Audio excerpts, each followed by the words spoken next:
All right, I think we are good to go. So welcome everyone to our webinar today with Client Success. For those of you who have been on the sessions before, you'll know I'm Mark Stoddard. I'm kind of our moderator and I run sales and marketing here at Client Success. We are thrilled to have Juilie Persofsky from Winning by Design on today. Julie, hey, can you hear me okay? I can hear you great. Can you hear me? Loud and clear. Can everybody else hear both of us?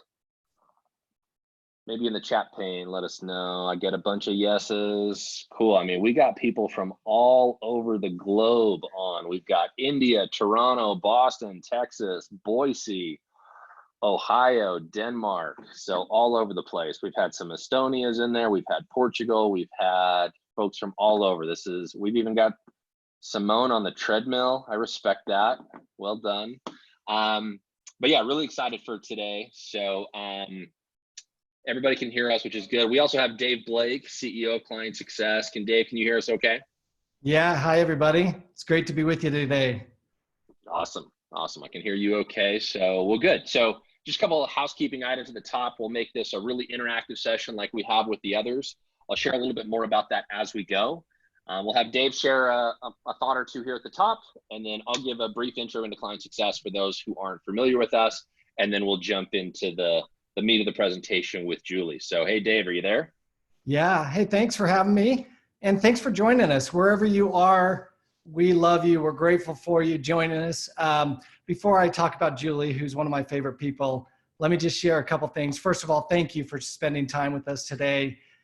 We know these are crazy times, and we're just grateful that you would carve out some time to be with us. We hope that if you've joined us in the past, you really love these. We've had some awesome thought leaders, and today is no different. Just a couple things that you've heard from me in the past, but I just want to say again, thank you. We hope that you and your family are doing well and that you're safe and healthy. I talked to somebody, one of our precious clients yesterday who she and her husband got the virus, and she's on the mend though. She's over it, and we're so excited, but it really took a toll on her. And so please take care of yourself, take care of those around you, take care of your teams, and take care of your customers. They need us more than ever. They need our empathy. They need our agility. They need value more than ever. They need compassion more than ever. And hopefully that we as a customer success community are taking care of our customers, and also we're taking care of each other. One of the unfortunate things is that we've had a lot of our friends in this community, and maybe many on this call, who have been impacted and have lost their jobs. We certainly hope that all of us will bind together and try to point people different directions, find friends in our community who are hiring, and let's get everyone back on their feet, because this is a great community. So please do that. We also have a webpage that we'll send out in the chat that has different job openings. And hopefully we'll be able to do our part in helping people get back on their feet and be an array of light to this during this period of chaos. With that, I want to introduce you and give a big shout out for Julie for joining us today. Julie is one of my favorite people and favorite thought leaders in business and in SaaS. You are going to love hearing from her. She always brings her A game. She has this wisdom and perspective that I love to sit back and watch Julie share and certainly benefit from. And so, Julie, I hope you and your family are doing well.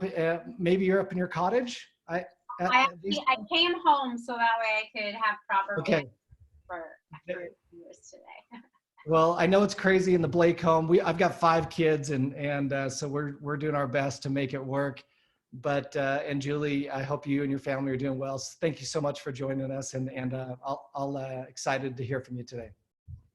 Cool, very good. Thanks, Dave. So just before we kind of jump into the main topic, I want to just give a brief intro into Client Success for those of you who this is your first time. Love to tell you a little bit more about us, and then we'll jump into things with Julie. So we are a customer success growth platform. And so what we do is we help customer success teams to keep and grow their customers. And we focus first on helping CSMs to do everything they need to drive customer success through the entire life cycle, whether that's from onboarding to adoption to renewal and growth. We say, look, we're going to help you from new to renew. That's our mantra. And second, we also really focus on giving really clear, up-to-date insights to the entire company around customer health. This is really important, and Julie's especially going to talk about this a lot in her presentation today, of the fact that we're all now in a remote work culture. There's a bunch of things that need to have happen. You need to have really tight systems and process and collaboration and all these things. And these are all the types of things that we help people with at ClientSuccess. So if you want to learn more, feel free to hop on our website, clientsuccess.com, request a demo, shout out to my team, or you can reach us on Twitter. We're at ClientSuccess. So we just want to be, anything we can do to help in this time. So that's a little bit about ClientSuccess. And so jumping back to the task at hand. So really pumped to have Julie, as Dave said. She's one of the preeminent thought leaders in the space, ton of experience running customer success teams, worked at companies like Influitive, PharmaTrust, Eloqua, and then also has helped tons of companies with their customer success strategy with her clients at Winning by Design. If you're not familiar with Winning by Design, I'll let Julie kind of fill you in a lot more on what they do. But if nothing else happens today and all you do is end up following Winning by Design and Julie on social media, whether that's on LinkedIn or anywhere else, like that's going to be an awesome use of your time, because one of the best follows that I have. So Julie, we are thrilled to have you. Thanks for joining us. Thank you so much for having me, and welcome everyone today. Before we kick things off, I think something really important that we want to do is to recognize that we are in some form of new normal, and we're going to be talking a lot about that today. But I'd love to get a sense from all of you. What is your new normal? So write it in the chat window. Oh, you can't even see that. I'm too low. I'm too high. Okay, what is your new normal? What's your new normal? Write it in the chat window. Put it in, and if you can raise your hand, I'd actually love to hear from one or two people. What's your new normal? What's working from home? What's changed since all this has happened? So in the chat, we've got people saying they're sleeping in more, feels more temporary. Some people are trying to figure out their new normal with this series, which is cool to hear. Yeah. Taking a midday walk. I like Amy has a window view now. What was that one? Amy, she has a window view now, so that's cool. Yeah, that's great. Let's see. William is busier than ever. Anais is saying it's a challenge to keep the team motivated from a distance. I think that'll be an interesting one to talk through. Yeah. Melinda has the kids and the husband at home, which has pros and cons to it, I think, probably. Interesting one that Dietrich wrote in, and this is one that I struggle with myself, is working longer than normal. Because you roll out of bed, you go down to the office or the other room, wherever you're at. And I think a lot of people are doing that. You end up, normally you work a normal schedule, but all of a sudden you're working, 3-4 hours longer than that, just because you're always at the office. What else do we see there? Anybody want to unmute and chat with us? I can unmute you. Just raise your hands. I don't see we have any volunteers raising their hands quite yet. I hear a feeling of isolation I'm seeing pop up. Thank you for being so vulnerable and sharing that, balancing everything. I don't know if you're working, if you're homeschooling, that's been an interesting challenge we've been hearing about. So sure. Thank you so much for sharing. I don't know if people can see, I've been writing a few things down. That's what today's all about, but I think it's important to really reflect and think about what this is like and what's going on for you, and then also for your team, and also for your customers, and what that might be. I think the benefit of all this is, we've been working at Winning by Design, we've been working remote forever. We are a 100% remote team. We don't have headquarters, and we are truly global. We've had our SKO meetings company-wide, remote, extremely effective, and we all were dreading it, thinking, how are we going to sit through a 3-hour meeting remote, and that's supposed to be interactive, and we nailed it, and we all walked away saying that was the fastest 3 hours of our lives. But what comes with remote work and working from home is often things like kids walking in, or the doorbell ringing, or working longer. And so we're trying to come up with, what does this look like, and how can we stay professional? So we're going to talk a little bit about that today. I'm just going to step away from my black screen for a minute so I can share my screen, and I'll be right with you. Just keep sharing, and Mark, if you can just share some more things that people have been saying. I've been seeing it go off. It's a good way to keep it going. Yeah, we got a bunch. We've got William who's volunteering to talk, so I'm going to unmute him and let him talk. And, Oh, great. While you're transitioning. So, okay, and can you William, allow it so I can share, please? Sure. Yep. I will unshare right now. Let's see. William, we should be able to hear you. So go ahead and let us know what's on your mind. Sure. Hello, hello. William, Okay? yep, we got you. Yep, Great, loud and great. clear. Where are you calling in from? I'm calling in from New York, actually. Gotcha. Yeah, that's there's kind of the epicenter right now in the U.S. Yeah, it's a mixture of going out on grocery runs is taking on a new kind of method. It's definitely more prep time than anything else. So Sure. I can imagine. So what's on your mind? well, I mean, I think I work for a media company, Law 360, and a lot of our how I'm housed within the renewals group. So it's kind of, there's a customer success component there. A lot of heavy accounts management based within my team. And a lot of the transition, thankfully, pre-corona, we dabbled a lot in working from home. I had set up some merit-based kind of work from home incentives, so my team was kind of used to it, and a lot of the members of the sales group were used to it already to some degree. So that was helpful. So the transition that we had about 3 weeks ago was not, it was fairly seamless for most, thankfully.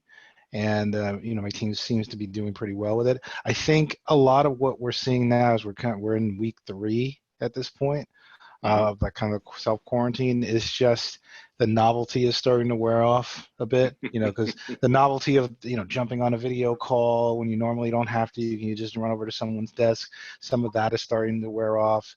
The one common thing that I've been hearing across either my colleagues, my team, is that they just seem busier because now, and I kind of have a theory behind that, is the fact that there aren't any, those gaps aren't there.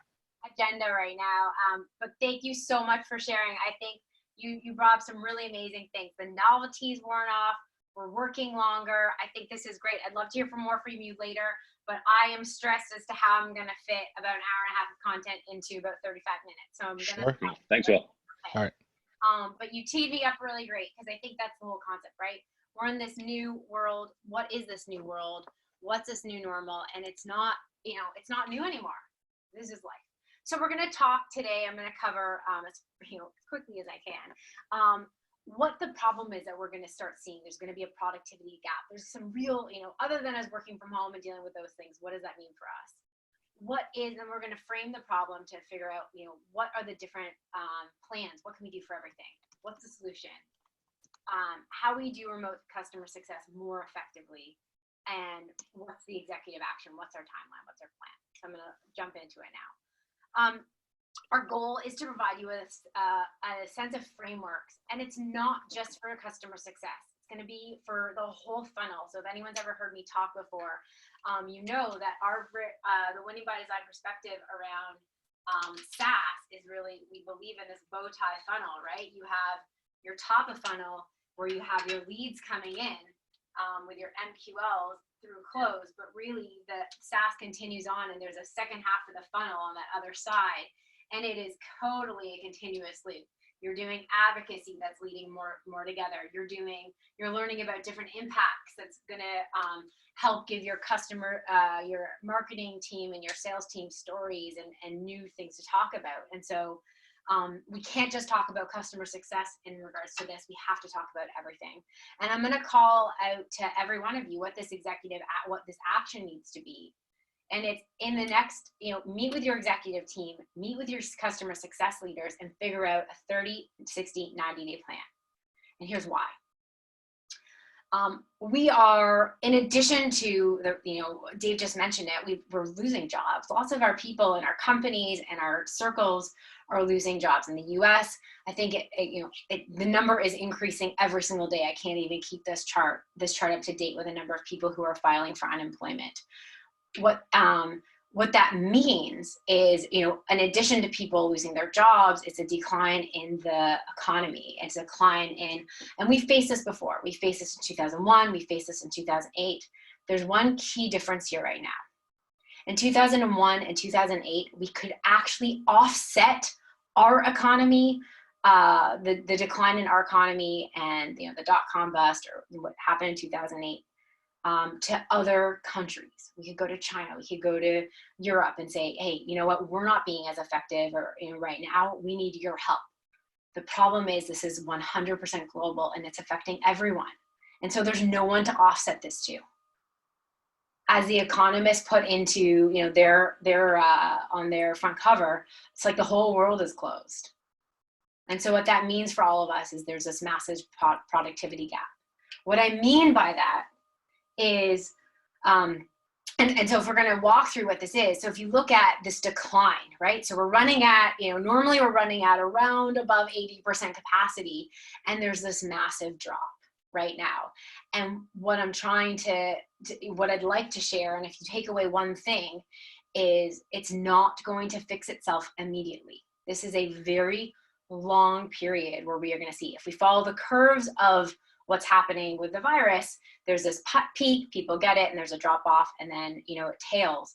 We're going to see that with productivity and this inverse curve of what's going to happen with our effectiveness in our organizations and with our companies. And so what do we do about it? Because this isn't just now, it's going to be a lot longer than when we realize. And it's not going to be business as usual. The rules of business as usual, meeting in person, has changed. So what's happening with our pipeline and marketing and our conversion and how to keep retention and customer success? What we're going to have to think about is, how do we scale up and how do we scale down and how do we close that productivity gap? So we have different plans for each stage of your organization, each stage of your customer life cycle, and each stage of the company you are part of. And so if you look at what type of company you are, I want you to think about, what type of company am I, as I start to explain what this is. So on the far right, where you have maturity and you have sort of an established market, think about the oil rigs, right? And then you have more of a disruptor in an established market. So, are you a disruptor in that existing marketplace? Are you,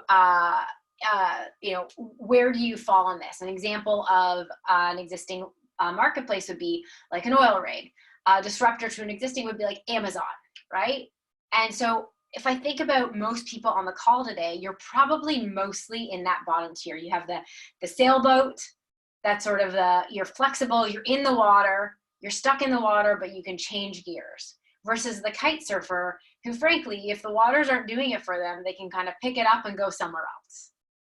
That's probably the type of company you're working, that you work for today. So what do we do versus the people who are sort of a little bit more stuck, right? If you're an oil rig, you can't move. If you're a fleet ship, you can turn, but again, you're stuck in the water and it's slow moving. So I definitely want to think, so if you're in that bottom tier, things that you can be adjusting is, if you're like that, if you can pivot, if you're really early stage, you can pivot, right? You can pivot what you sell to match what the needs are today. That's really powerful. We're starting to see companies do that. Change the markets, change who they're dealing with. If you're that sailboat, you can pivot how you actually sell, right? So we're getting companies that are coming to us that may be manufacturing or something like that, where it's like, we just need to change how they're selling. They need to be shifting to more online, more remote, which is something new that they've never done before. If you're more of that like fleet ship, you need to do more with less. That's the strategy you need to start thinking about. How can you be more effective with less resources, less productivity? And the last is, you really just need to hold on to your customers. In all these scenarios, you need to hold on to your customers, but in that scenario, that's the play you have. right? You can't manipulate the situation. So now we're going to talk about the core of today, which is remote and distributed customer success teams. And it's interesting because we often operate remote, right? Whether it's we're calling our customers globally, we're used to doing remote meetings, but it's different. We're used to doing it from inside of our office. Maybe we're used to working from home, but we always had that element of face-to-face. So what are we going to do to get to that advanced recovery stage? What are we going to do to decrease that productivity gap and get us back to productivity as fast as possible? So we got to think about how can we make this a simpler solution? What we need to do is we need to shift how we operate and really adopt this concept of remote selling, remote customer success. Because it's really within our control. It's not that hard to do. We just have to embrace it. Right? We think about, you have everything in the cloud. You have the devices. You have the apps. Right? So what's this remote team? What's a remote CSM? It's, someone with like people popping in. You're doing Zoom calls off your phone. You might be wearing, like, you haven't done your hair and you might be wearing pajamas or whatnot, and the background's not that great. But what if we shift it from that setup to more of a professional remote setup? And why I share the state of what's happening today with you is because I think if we are constantly thinking about this being a temporary change, then we aren't going to invest effectively in order to do our jobs the way we need to do them. Whereas if we're going to invest in the long term, saying, you know what? We are just going to totally adopt this concept of being a remote culture and a remote team, and we're going to invest in it. So how do we do that? Hang on. Just gotta, my clicker stopped working.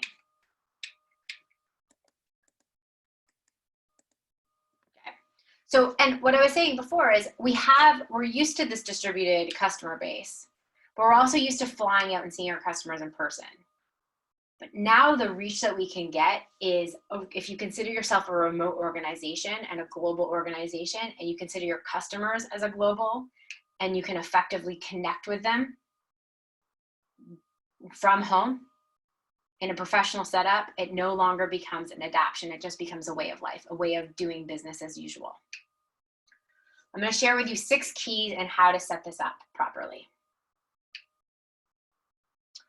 The first is your online infrastructure. Okay, so if we can do, like, we've already shifted, we've already gone to that mindset. We've gone from watching Netflix on our home, on our computers, setting that up on our TV, we can properly do remote meetings. If we can do everything we need to do about talking about food, ordering food, getting dinner, meal planning, then we can use it to chat about our customers and to coach our teams. So step 1 is actually doing that investment. We want to make sure that you have the right Wi-Fi and internet setup. I'm actually hardwired right now. I hardwire when I need to do group meetings because I can't afford to have mistakes. My upstairs office is where I do my day-to-day work, and I don't have it, it's a little bit less professional. I still have a whiteboard behind me. I still have, it's still a very clean setup. But in my studio, when I'm doing workshops, it's hardwired. You need to make sure that you have the right setup, the hardware, the whiteboard if you're doing workshops, the right desk, etc. Right? There's a lot of people doing makeshift things right now, which I think is good to do in a temporary situation, especially if you're trying to hide out. I'm pretty sure my husband did a bunch of meetings in the same room while my daughter was napping because he was just stuck in there and his computer was there. And then also just having, the right accessories. So if you'll notice that if you have a smaller computer screen, your camera tends to look up. No one wants to look up. So invest in a proper camera with a place to put it at eye level, and then look at your customers in the eye. The next setup is really about developing, we all have playbooks. You have save plays, you have renewal plays, you have marketing plays, sales plays, everything. What's our online playbook? What does that look like? Okay, and the world is looking a lot different right now. So how do we do an online playbook for pipeline creation, for conversion, and retention and expansion? I'm going to walk you through this. The slides are very detailed, so I'm going to summarize them for you. On the marketing playbook, what you'll notice here, which I think is so incredibly interesting. What we did at Winning by Design is our head of ABM wrote this slide. Our head of, like one of, Jacko, our head of sales, and our head of Winning by Design wrote the sales slide, and I wrote the CS slide. What I found so interesting about the marketing slide is it's all about your advocates. It's all about getting your current customers to help create a community with your current customers, doing webinars, getting referrals. If you look at point 4, it's about generating leads from your current customers. Your executive team is going to be your biggest source of pipeline, and your customer success team is going to be your biggest source of pipeline in the next 6 to 12 to 18 months by asking the question, do you know anyone else who could achieve similar value to what you're getting from our solution? Would you be willing to introduce me? Every single person in your company needs to be a professional and an expert at that line in order for you to continue to generate pipeline.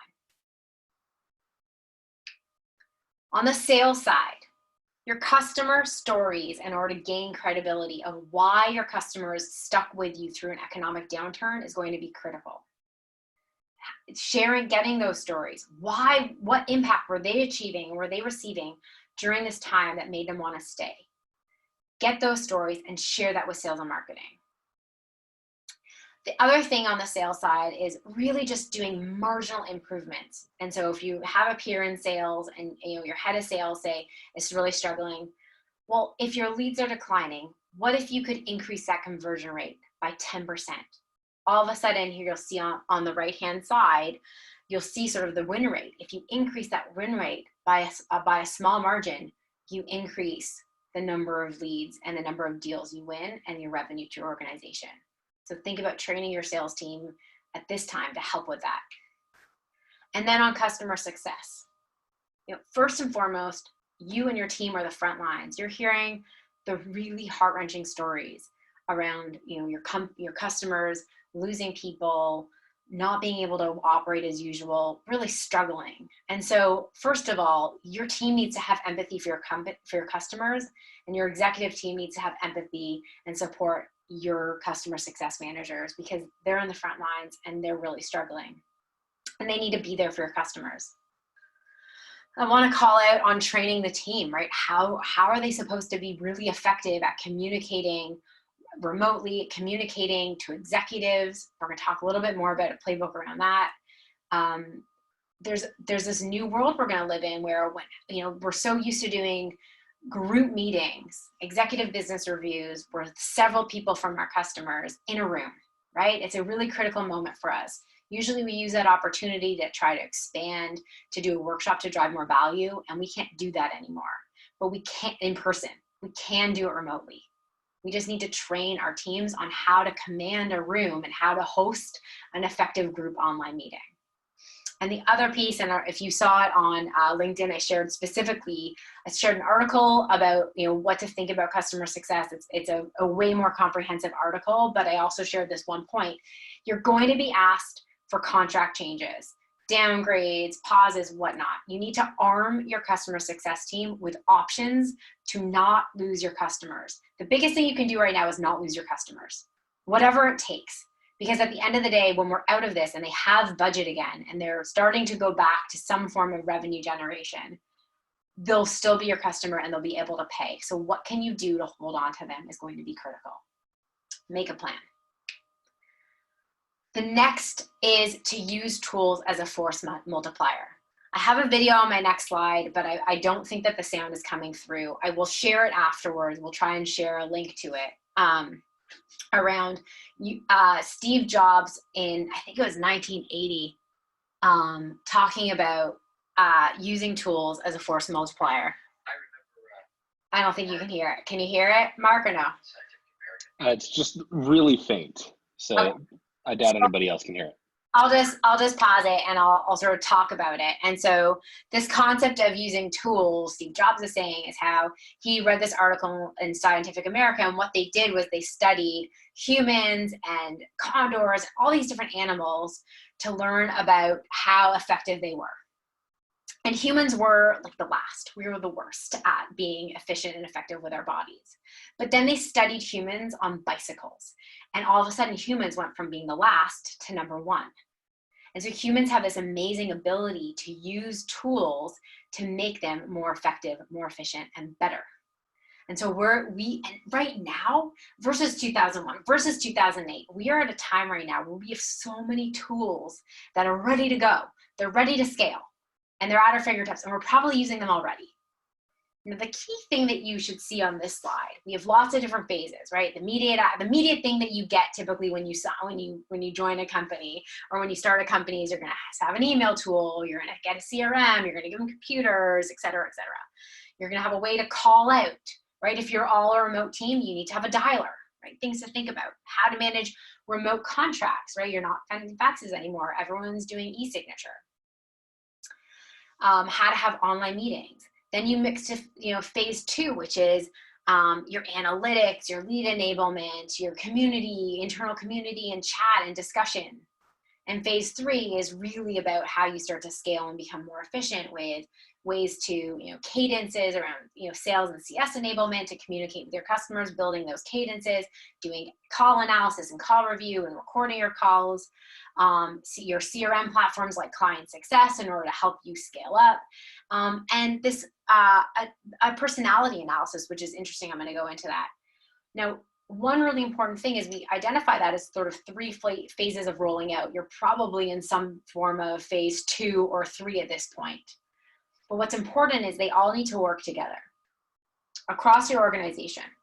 They all need to communicate with each other. They need to be used by multiple people. I hear all the time that sales might have access to Salesforce and CS doesn't have access to it, or your CSM tool, your CS tool isn't actually being implemented into Salesforce, and there's no visibility. You need visibility across all of these. Moving to the online skills. Okay, this is really interesting, and it's about training your basic skill set. So what we need to do is you need to execute on a playbook of online selling. You need to manage your tools. So what are you using in order to effectively online sell? Online have customers, the right conversations, and how to have the right conversations with your customers. Some of the, having a one-on-one conversation, nose to nose, video to video, totally a different scene than managing a group. I just did a workshop. I think there were 8 or 9 people in the room. I used Zoom in order to use breakout sessions. I had everyone in different rooms collaborating on a Google Doc together. We got past their VPN, they figured it out, and they collaborated and we started building a playbook together on the call. And then we came back and we talked about it and we role played. One thing that's really important when we haven't really thought about this scientifically is you have a lot of different people that you're dealing with at your customers, right? You have a lot of different stakeholders. What is important to each of those stakeholders? And you are all having conversations right now with a bunch of different people, a bunch of different stakeholders at companies as to what they should do with your product right now. If they should stay with you, if they should go, if they should use more of you. And whether you're talking to one person at the company or 5, there are a whole bunch of people impacting them. I saw another sales leader said,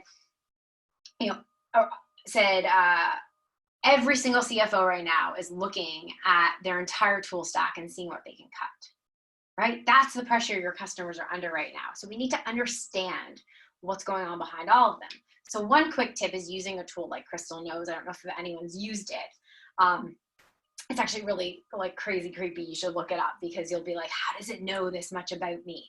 It's a really great tool. It can actually integrate into LinkedIn, and it can give you a lot of insights on what the person you're talking to thinks about their perspective and the best way to communicate with them, which I think is one of the most important things. How should you be communicating with the person you're talking to? Because it's your job. That Crystal Knows has been freakishly accurate from what I've seen. I've seen a couple dozen examples of it, and it's 80% of the time spot on. Yeah, totally. I actually used it once to look up a person I was trying to buy a house from to help with my negotiate. It's so good. It's so effective. And so use it to help you understand the best way to communicate with them, especially when there's a bit of a barrier in that you're not in the same room, you're not, breaking bread with them. You are, so understanding what they want and how to communicate, right? And this is going to help you be more effective, especially when you're trying to talk to different personalities at your customer. The group meeting. Okay, so this is a really fun, just consider it a fun challenge, a new skill to learn, right? So a couple of quick tips in a group meeting. One, if you can see the group that's meeting together on the left-hand side, you can't see their faces. When you're doing a group meeting, everyone needs to have their camera on. Everyone needs to have their computer in front of their face. If they happen to be in the same room, which they probably aren't right now, have one person turn their speaker on. But other than that, everyone needs to be face-to-face, so it looks like you're all sitting around the room together. Second, set up some rules of engagement, right? What you want is for people to mute when they're not talking and obviously unmute when they are. But also open up the chat window and say, hey, this is what we're going to do. We're going to use this for questions. And you want to engage people. One tip for engaging people is to actually tell them that you're about to ask them a question. So just in case they're a little bit distracted at the current moment, maybe their dog walked into the room or something, they can obviously perk up and make sure they're paying attention for your question. So for example, I would say, hey, Mark, just a quick check. Is there anything happening in the chat window right now that I need to be aware of? Not right now. I think we're good.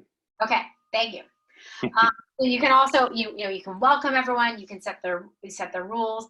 Another thing I just did on the workshop, which was pointed out by a colleague of mine on the call, if you are delivering a presentation, let's say you have a whiteboard or a whiteboard behind you and you're going to be using it, make sure to tell your customers, people on the call, to pin your video when you're talking so that way you're big and they can see you most effectively. Just a couple of tips on that. The other thing is make sure everyone's name. You can see Mark, Dave, and I all have our names on the side.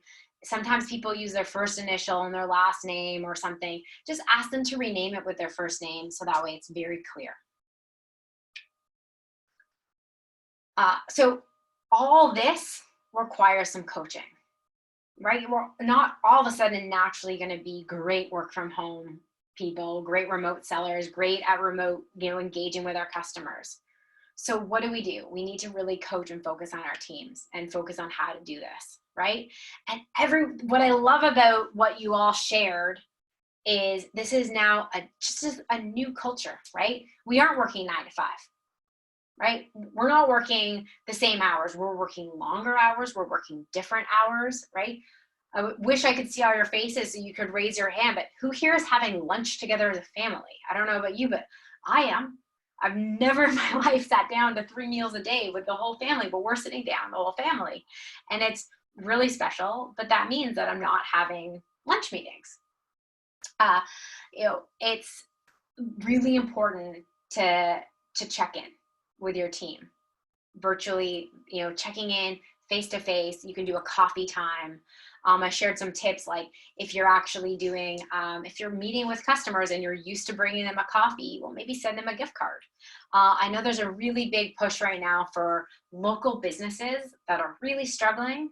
And so some companies are actually buying gift cards and sending it to their customers, or sending it to hospital workers, but to support the local community. But also, let's say you're used to sitting down for lunch, maybe offer to order them takeout and sit down and eat together. I actually usually eat with my family, but 2 days ago, a lunch meeting I had that was supposed to be downtown Toronto got moved to an online lunch. So we all brought our lunches and we sat and we ate together and we chatted, and it was great. We've even started doing that at the team level. So a couple times a week, we just want to get the team together. Everybody hops on Zoom, and that's actually helped a lot of the connection, just because there's a point in time during the day when we're not talking shop, but we're still connecting as a team. Yeah, and don't forget, especially right now, I mean, a lot of this talk is about how to establish yourself up to be professional, professional remote, right? It's not about this temporary. I think we're going to start seeing a lot of companies embrace this work from home culture because, frankly, it's a lot more effective. It's more efficient. You can have shorter meetings. You don't have to travel. There's no commuting. It's way more supportive for people with with young families, especially. And it really focuses more on what's being delivered on as opposed to how much face time you're putting in the office. But with what's going on now, I think it's really important to recognize what's happening and to check in and say, look, this is weird. It's, you know, this might be hard for you, and we're going through waves of emotion, and that's okay. And it's important to embrace that and understand that, and even talk about what you're going through, to give permission to your team to not be perfect all the time and to feel the emotions they're feeling. So going back to something that was said earlier on of how do we coach our teams remotely, and also why and we talked about how it's so important to coach our teams remotely right now because they're learning all these new skills. So something to think about is we're so used to focusing on the results and the effort, right? Do this many calls, do this many, you know, try to achieve these KPIs, try to have this renewal rate, et cetera, et cetera. And we're always focused on that. We need to, as coaches, we need to focus on the skills that are demonstrated and the right knowledge. So do we know enough about our customer base and what they're going through in order to have effective conversations? Do our teams have the skill set? Do our people have the skill set in order to have effective online meetings? Do they know how to properly set up an end goal? Do they know how to properly use different tone and emotion and mirroring techniques in order to effectively communicate? These are things that we can coach on, and we have the tools in order to do that. We have established, we need to also establish this new routine and this new way, right? I'm hearing, you know, you hear all sorts of things that are happening right now. You didn't expect to work from, you know, we have open offices that we're used to, but you're not used to necessarily hearing the carburetor run in the middle of a meeting or a kid, you know, crying or whatnot. So we need to provide the effective budget for the right headsets, the right cameras, et cetera. And also just, what we're learning is that people get more out of a shorter time. It's more effective. We have too many internal meetings, so can we shorten them? And the last piece is around the timeline around this, okay? Because we don't have an unlimited amount of time to figure this out. We are in it right now, right? And so if you look at the difference between what happened in Santa Clara versus what's happening in New York, within a couple days, it was 6 days, 4 times growth. And if you think about what we talked about at the beginning around effective productivity and what we're dealing with, the question I'm going to put out to all of you is right now, you know, as we throw out a project to the team, we say, okay, what do we think our timing's like right now? How long do we think it's going to take? Versus we've got this amount of time to figure it out, and then we need to be executing. And that's the time we're in right now. I've got a few resources for you. So if you actually go on your computer, point your phone camera to the screen right now, you can subscribe to our YouTube channel. We've actually put out we invested the very first week when this hit, and we learned a lot from our colleagues in China. We have someone in China who went through this 2 months and ahead of us. So we started preparing for this and learning from him what was working, what wasn't working a lot sooner before it hit us. So we started preparing. What does this mean for the companies that we work with? What does this mean for other companies that are in industries that aren't set up properly for this at all? And so we did a lot of work around creating videos on how to set up. A lot of what I covered today goes deeper into the right remote setup for you, how to host online meetings, how to effectively manage a group online. And then also we have a link to doing a workshop with your team on how to set up a new playbook for this new as we call it. So yeah, if you point your camera at the screen, it'll pull up. And thank you so much I can't believe I did that in 33 minutes. Thank you so much. Hopefully I didn't go too fast, but I wanted to cover it all because there's a lot going on. Yeah, that was great. That was great. So curious, what questions folks have in the chat pane. So people are impressed with the resources. That was cool. I'd never actually taken a QR code of a slide before. That was cool. I like that. So what questions do folks have about the remote work, around the new, anything that Julie's talked about? So let's see here. Let's see here. Also, That's the other cool. thing I'd be interested in hearing is what resonated with people from what I said. So, you know, as I ran through all of that, did something strike a chord and say, you know what, like, I'm going to try that, or I'm going to use that. I'd love for you to throw that up in the chat and see what really resonated for you. For me, it was even just like getting back to the basics of like making sure that like, I think for me personally, my team, we just kind of jumped into the remote work thing and didn't have a ton of discussion around like, okay, what is the new normal for us? What are the best practices around a screen share, a camera? I know we've had a few things. Like one of the things that we did do that I think has been really effective at just helping our team stay in touch is just we put on a daily huddle. I know it's always kind of been a best practice to hold a daily huddle, and we've kind of had them, you know, in fits and spurts, but we dedicated to that 100% to make sure we have a daily huddle. And I think that's really helped our team. Let's see here. What other questions? So Joe asks, what specific metrics are most important when managing virtually versus in person? So are you managing call time? Are you managing engagements? Like, do the metrics that you measure change whether you're remote or in the office? What are your thoughts, Julie?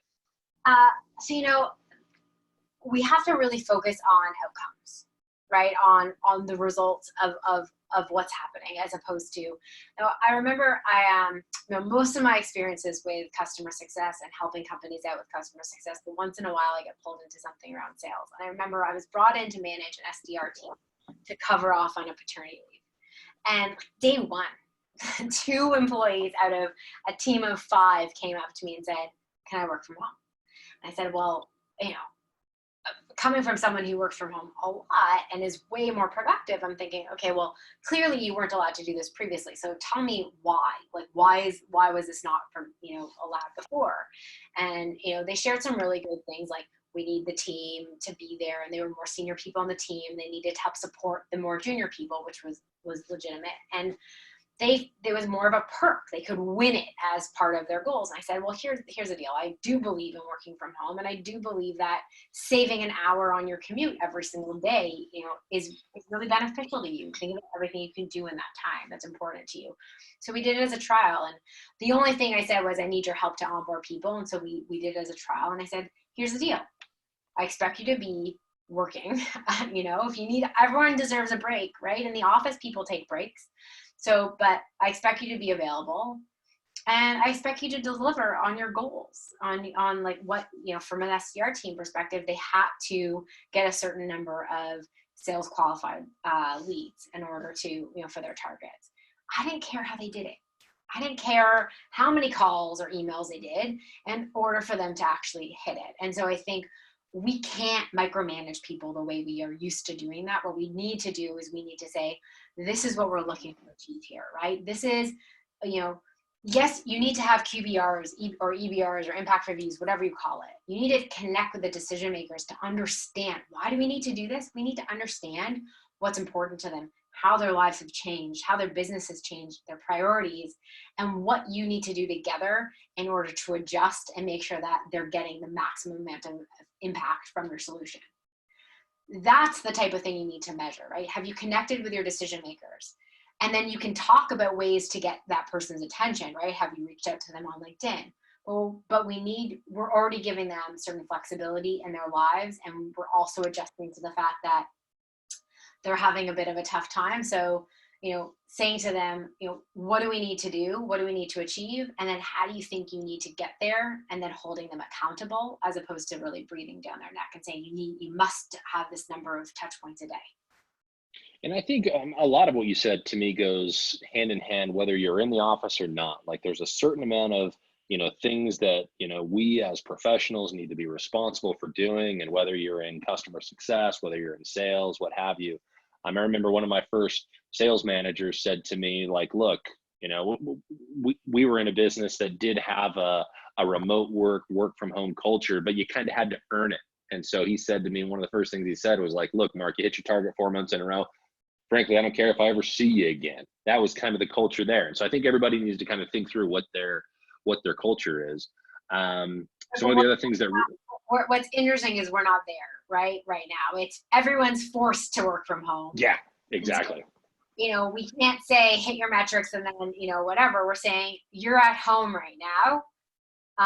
Here's the best way to be effective, and being there for them if they're struggling, right? And so what they can't do is say, hey, I'm about to get on a call and walk over your desk. So you need to be available for them, and you need to tell them how you're going to be available to coach them through that, right? And make yourself, hey, if you're getting on a call and you want to run a quick role play, call me on my cell and just chat through it for 5 minutes before the call so I can help give you confidence on that, or have me join or whatnot. And something else I've even seen a lot of leaders do is just like having even 10-minute check-ins with individual team members throughout the day. So it's like, okay, we're going to check in at 9:15 every morning. Me and you, 5 minutes, we're going to talk through the plan for the day. We're going to role play any scenarios that we have coming up, any calls that you're particularly, nervous about. We'll do that. And it just kind of builds this culture of what it really does is it builds a culture of daily coaching and improvement, which is really valuable because, oftentimes what I'm finding is like I'm getting a little bit more face time with some of my team now than I perhaps did before, because I know every day at 11:50 I'm checking in with so-and-so, and we're just going to have a quick catch up, and because normally that would kind of happen naturally, but the fact that we kind of got it on the calendar, that's really been interesting to see. Cool. We got a couple other questions here, or a couple of comments. So Paul says, this was one of the most informative webinars I've ever participated in. So thumbs up. So he says he especially liked the suggestions for adapting to the new normal, how to use video effectively, how to be more quote unquote professional when you're communicating remotely, and having team coffee chats on non-work topics. So thanks, Julie. So awesome. Looks like Paul had a great one. Brian, he's got a little bit of a longer question here. I'm going to read through it. So this is great to see, as I'm in the process of pivoting my focus from our external customers, as they're in the hospitality field, hotels, they're basically closed right now, to my internal customers. Creating some professional development courses, lunch and learns for our internal teams that are not used to the remote world. Also taking the slow time opportunity to engage our support resources on training customers. Any suggestions on guidance you'd have on areas to focus on there? Yeah, absolutely. I think you're doing the right thing. Look, the best thing I can tell you is one thing you can do is start to map out your customer life cycle, map out, your support scenario. I was on a call today. We role played a support, like an angry customer, right? Who called in and was frustrated. And what they realized was they didn't have a script. And the problem with that is no one really likes a script. But at the same time, with a whole bunch of employees, you want them to be able to disarm the customer, to be able to properly diagnose the situation and then describe a solution. How do you do that effectively and train that? Well, the best way to do that is to come up with a list of scenarios and then role play that. And then start to document loosely, right? So we have a framework and we have a video on this called Talker. It's a way of actually having effective communications with customers. And so you can watch that video. Again, go to YouTube, subscribe to the Winning by Design channel. We put all of our content. We are a consulting and training company that issues everything for free on our YouTube channel. And start there, right? Start by watching a video as a team and then talking about it and think, hey, what can we do here? How can we use this information and this methodology and use our team and apply it to our organization? And that's a great starting point, and we have a customer success channel, specifically a remote working channel, and some other effective communication channels and videos that you can watch. And I mean, that you'll get sort of our expertise and able to use your downtime effectively to work with your team. Cool. So we got time for a few more questions. So Mark asks an interesting question that is particularly relevant for those of us that are managing and leading teams. So he says, as we see increasing mortality rates, so as we turn on the news every day and we see the numbers get up and up and up and up and scarier and scarier, what advice do you have for managers on how to handle the added stress of team members dealing with the fear of everything that's going on? Like, is there any advice you'd have for managers in that? Because that's particularly relevant, I think, for everyone that's leading teams right now. Yeah. Thank you for asking that question. It's a hard question to ask, and it's a hard thing to think about. And I'm not necessarily an expert in psychology in that sense, because it is, but I do have some perspective on it. I have had the unfortunate experience of having team members go through really challenging times. And I think something really important is be okay with them breaking down in front of you and being available and open to that. Give permission to your team at the start of a team meeting or the start of a one-on-one meeting and say, look, if there's something that's on your mind that you really need to talk about right now, we're going to spend the first few minutes talking about things that aren't work related, that are on your mind if you want to talk about it. But also focusing them on other things. There's not a lot we can do right now unless we're in the healthcare field. Like, the best thing we can all do is stay at home and be safe and use video to communicate and to get that social interaction with people. So we get that because we're social beings and we need that interaction. So give that to them and help to some degree. Thinking about the fear of what's going on, it can be totally overwhelming. So I think also grounding them and where they're at today. I also get in the moments of it being totally overwhelming, and what's been helpful for me is to remind myself that the sun rises every single day, the sun sets every single day. Nature doesn't really care what's going on, and so get us back to nature. If they have kids, take half a day and just go do something fun with them, or encourage them to take an afternoon off and try and schedule a FaceTime or a Zoom call with some of their friends. Like, have wine, go out for drinks nights. I've gone out for a few drinks nights. My husband's like, you're going out more, which is on the couch with a glass of wine with like 10 of my friends on FaceTime than I ever have before, because I need that to help get through it. So just encourage that and help brainstorm with them ways that they can get through this and feel okay with it, and what they need to do to feel grounded, right? Help breathe with them for a few minutes, right? Just slow down and just remember what, where they are, what they're going through, and remind them that lots of people are actually getting through this. I know a few people whose entire families have gotten it and they've all come out the other side. One of my colleagues worked through it all. Like, he was doing video calls with coronavirus, and, so it is devastating, and we're also getting through it. Yeah. And, I think that is, we've got a couple other questions here, and what I'm thinking we'll do is I see the questions, and I'm going to try to answer those kind of afterwards. I think that's a great place to end. I think that's a great message. I really appreciate you spending the time with us today, Julie. I mean, that was a fantastic presentation, not just for today's times, but in any time. I really appreciate you taking the time. Any last things that you'd like to share with everybody? Thanks so much for having me. It's always great to do events with you. We'll see what happens with your event in Sundance. Obviously, we'd all love to be there, but we might be doing something I hope so. I promise if it's with this, I'll dance again in my life. I'll just sort of but thanks everyone for joining, for your great questions. Hey, Mark, if any questions are directed at me, shoot them over. I'm happy to answer them in whatever way you think is most effective. And feel free to connect with me on LinkedIn. I have that article that goes way more in depth on what to do around your customers right now, and always happy to answer any questions you have. Thank you so much for joining. Cool. Awesome. Appreciate it. Thanks to Julie. Thanks to everybody else for your questions. We'll end it there, and we'll send a follow-up with the recording. And then these other kind of 5 or 6 questions that we didn't have time to get to, we'll try to answer in a follow-up email. But again, just really appreciate everyone's time, and hope you have a good rest of the week. Thanks, everybody.